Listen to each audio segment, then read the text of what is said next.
The first time Ethan Hale saw her, he thought the desert itself had decided to speak. She stood at the edge of his dry wheat field just before sunset, tall and unmoving, her shadow stretching long across the cracked earth like a warning or a promise.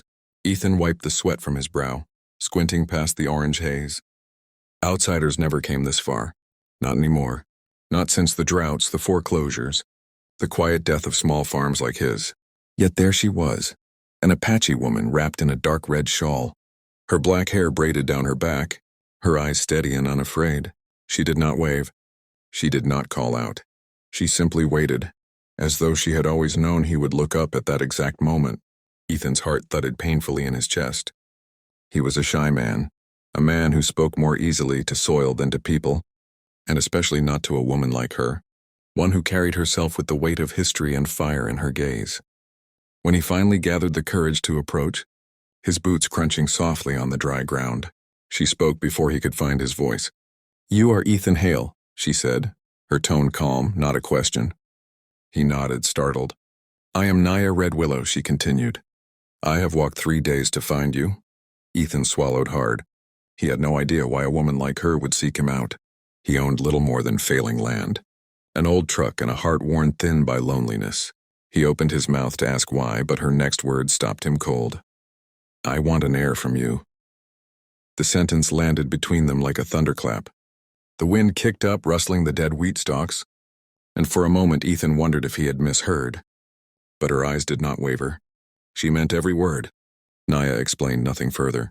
Instead, she turned and began walking toward his farmhouse, as if the decision had already been made long before this meeting. Ethan stood frozen, heat rushing to his face, his mind racing with confusion, fear, and something else he had not felt in years, purpose. He followed her in silence, unsure whether he was walking toward salvation or ruin. Inside the small farmhouse, Naya looked around slowly, taking in the worn wooden table, the single chair, the faded photographs of Ethan's parents long gone. "This land remembers you," she said softly. "It remembers your father. It remembers your kindness." Ethan finally found his voice, though it came out rough. "You don't even know me," he said. She turned then, and for the first time, a hint of sadness flickered across her face. "I know enough," she replied. "My people are dying. Our bloodlines are thinning. We need a bridge between worlds, someone rooted, gentle, and strong. The elders chose you." That night, sleep did not come easily to Ethan. Naya stayed in the guest room, and the silence between the walls felt heavier than words. He replayed her sentence again and again in his mind. "I want an heir from you." He had never been chosen by anyone before. Women in town barely noticed him, and when they did, it was with polite distance. He was the quiet farmer, the man who kept to himself. Yet this woman, forged from resilience and tradition, had crossed the desert for him. At dawn, Ethan found her outside, kneeling in the dirt, pressing her palm to the ground as if listening to a heartbeat beneath the soil. "Why me?" he asked quietly. She looked up at him, the sunrise reflecting in her eyes. "Because you do not take more than you give," she said, "and because your loneliness has made room for something greater." Days passed and word spread faster than Ethan expected. Neighbors whispered. Some mocked. Others warned him. "She's using you," they said. "You're inviting trouble," but Ethan watched how Naya worked, alongside him without complaint, how she respected the land, how she spoke to the old oak tree behind the barn as if it were an elder. He began to see that this was not a simple request, it was a covenant. Still, fear gnawed at him. He worried he was not worthy, not strong enough, not brave enough. One evening, as they sat on the porch watching the stars emerge, he finally confessed, "I don't know if I can give you what you're asking for." Naya turned to him, her voice firm yet gentle. "An heir is not just a child," she said.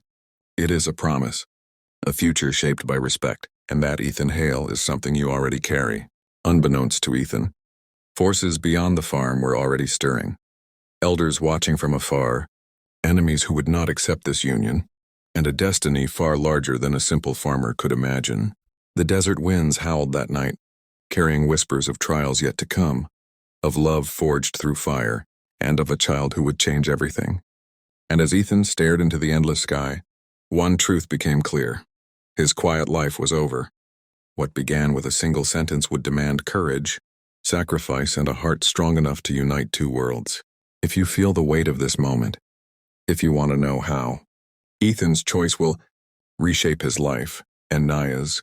People, then make sure you subscribe to the channel and stay with us, because what happens next will test loyalty, awaken love, and reveal a destiny no one saw coming.